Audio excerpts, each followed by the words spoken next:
What is going on, guys? Your boy Joey Shake72 coming to you guys with a video right now. So I want to go over just a couple things, kind of something that came out the other day, and obviously, just some more speculation on some things of why certain things didn't happen, why certain things did happen. But I want to kind of go over a new defensive back comes to the Eagles, okay? Andre Chachere. If I say his name wrong, you can say whatever you want in the comments section, okay? I can't read names like this. Chachere, whatever it is, okay? Undrafted in 2018 by the Texans. 6 foot, a little over 200 pounds. Got some good athleticism.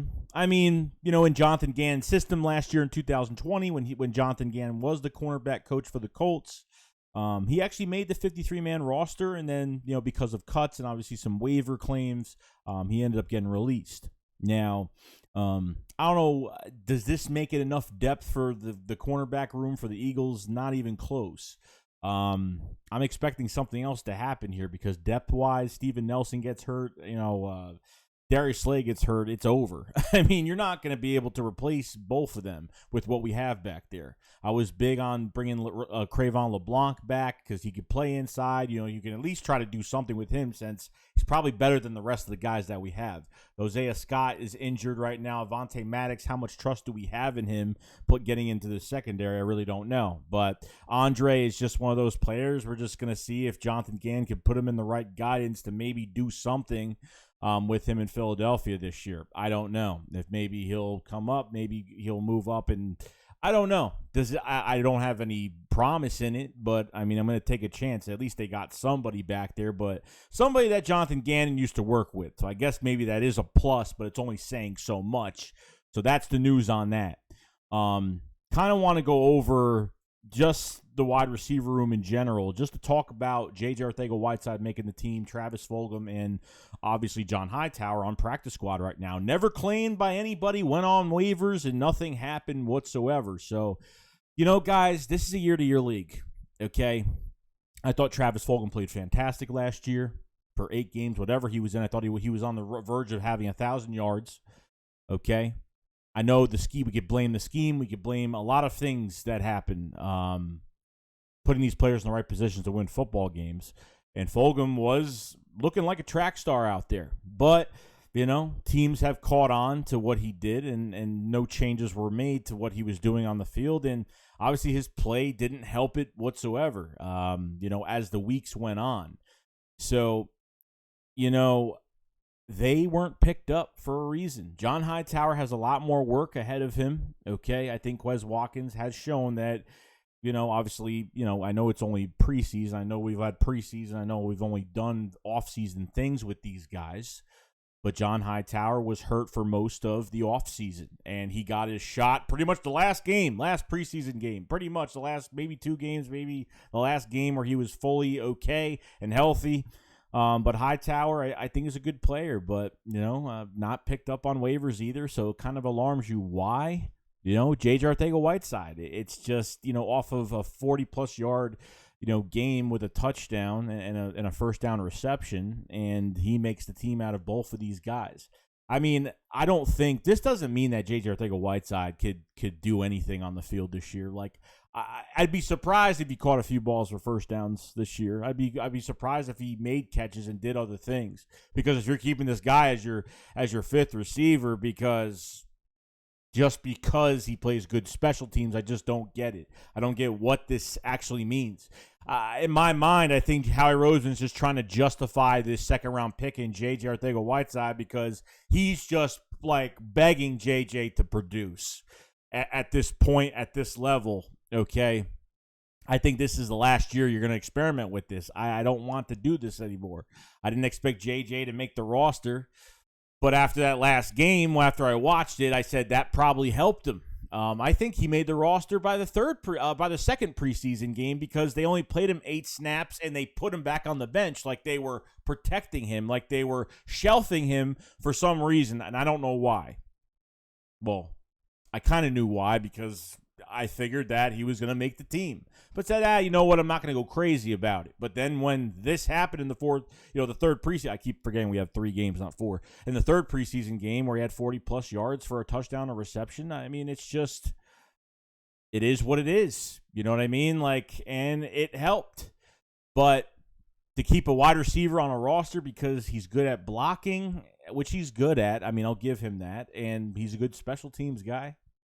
That's all you're getting out of it. Is that all? Is that all it is to it? I don't know. But Travis Fulgham and John Hightower were waived, and they weren't picked up for some reason. So obviously there's something that we're not seeing that the coaches obviously are seeing. We're seeing warm-ups. We're seeing these guys stretch out, and obviously we're seeing these preseason games that, really besides the first game, there really wasn't anything that was spectacularly special out of these backup guys. I thought Hightower got a couple of receptions, got some first downs, is what it is. Fulgham was targeted the last preseason game in the end zone and had the ball for a touchdown. Actually, he was fighting for at least 1 to 2 yards left, and he fought his body across the line and lost the ball. He should have just dropped to the ground and get the first down. At least it would have made some promise for him to make this roster because he was trying to fight for this touchdown, which I give him props for, but don't lose the football where it has to be a touchback and then we lose the ball. But, there's a reason why this, we're seeing things that we think we know, but it's a year-to-year, it's a year-to-year league, guys. Just because Travis Fulgham played well last year doesn't mean he's going to play good this year. Okay, it took Nelson Aguilar 3 seasons to do something, but obviously with the right coaching and Mike Groh really being at the wide receiver coach and, really putting a fire under his belt, it really helped him have that third really good season. I mean, that's his third year. Okay, we didn't expect that from him, and it happened. Sometimes, receivers are late bloomers. It just depends who it is. JJ, I just feel like how he's trying to justify this pick. He's like, I just got to keep him on the roster. I need to see something for him because that draft was a crucial draft because every receiver from that draft has done well. Besides JJ is the worst receiver from that draft. He hasn't done anything. Between A.J. Brown, McLaurin, DK Metcalf, I mean, all these guys that you passed up on, you picked J.J. Ortega-Whiteside to be that Alshon Jeffrey lookalike, but with a little bit of elusiveness, and you got really nothing out of it. He had a good preseason game his rookie year, and what happened? Didn't do anything the whole year. JJ had a great preseason and did nothing the rest of the year. Fulgham had a quiet offseason, quiet preseason. And then all of a sudden he was put into the lineup because of injuries, and look what he did. So it's just how did they value this? You know what I mean? How do they value all this? Like one guy's did good during the season, but quiet in the offseason. One guy had a good offseason and JJ in his rookie year and then didn't do nothing the rest of that year. Besides a couple catches in 2019, the last month of the season. And they put him back to the bench. Other than that, there really wasn't much from J.J. Ortega-Whiteside than a fumble recovery touchdown, and that's pretty much it. So there is a reason why Fulgham and John Hightower just weren't picked up. There's reasons for this. And I thought Fulgham got picked up in a half a second because of last year. But obviously they're seeing something different. Obviously there's something going on that we don't know. There's something about, because we're not there the whole entire practice. We're not there the whole entire time. We have no idea what's going on with these guys. Hightower just needs more work. He didn't have much of an offseason besides the past couple weeks. I mean, that's pretty much it. He was hurt. Okay, and then Fulgham was not there at all. Just wasn't around. Just quiet. And then maybe he just always has quiet off seasons and can't do anything during training camp, and I don't know what the case is. JJ, I feel like this is forced. I feel like they're trying to justify the pick, like I said before. I just feel like they're praying that they can get something out of this guy, and if it doesn't happen, they need to have 6 receivers in this team. Just like they need 4 running backs when they have 3 right now. They need 6 receivers as of right now. That's what I think. I think you need to add. I can't talk. You have to add Fulgham or add John Hightower. You have to add them to the active roster or something. I mean, I think the Eagles are going to be making more moves before the season starts in another week, but time's running out. Clock is ticking right now. So there's a reason behind all this, guys. You know what I mean? Like I said, it's a year-to-year league. It doesn't matter what these guys did last year. Like, this is a fresh year. And if Fulgham, Nick Sirianni evaluates this roster very well because I trust in his judgment.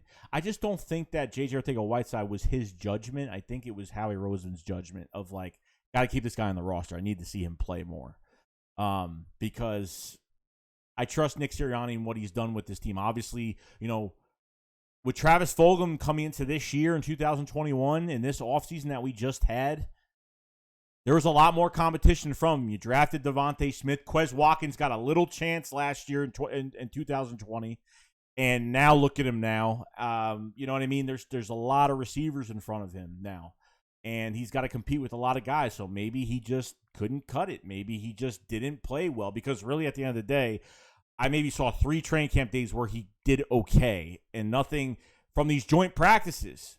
Your starting receivers in these joint practices between Quez Rager and Devontae Smith did fantastic. But when it came to Fulgham, I didn't hear anything. I didn't see a clip. I didn't hear nothing. I'm literally following every beat writer just to see if there's something going on. But yet, J.J. Arcega-Whiteside is just, he had a good practice. You know, like they said the same stuff about him last year in training camp. Oh, he looks faster, he looks better. But now fans are starting to feel that maybe JJ is not, he's more mentally prepared this year. I know he's been training differently this year, but from one little preseason game and nothing happening at these joint practices with JJ, that really ticks me off, and it just seems real sketchy. So don't want to make this video any longer than it is, but that's all I really want to say. Let me know in the comment section below what you guys think about it. It's interesting, but there's just something just happened. Something went wrong, and obviously, Fulgham and Travis Fulgham and John Hightower, there was a reason why they weren't picked up. Okay, we have to trust in the instinct of our coaches, and development is the hump we need to get over. And you could draft the best guys, but if you have no game plan, if you have no development, then you got to keep restructuring. You got to keep restructuring these old vets, and we had to move from $70 million this year to get under the cap. It's too much. Bad contracts, obviously, because draft picks aren't developing. And with Doug Peterson and his coaching staff, we couldn't develop. I think we found the right coaching staff as of right now. But we're yet to see these guys in games. So we have to hold on. So other than that, guys, that's pretty much it. I will see you guys later. Shakes go up, follow slide. Peace out, guys. Peace.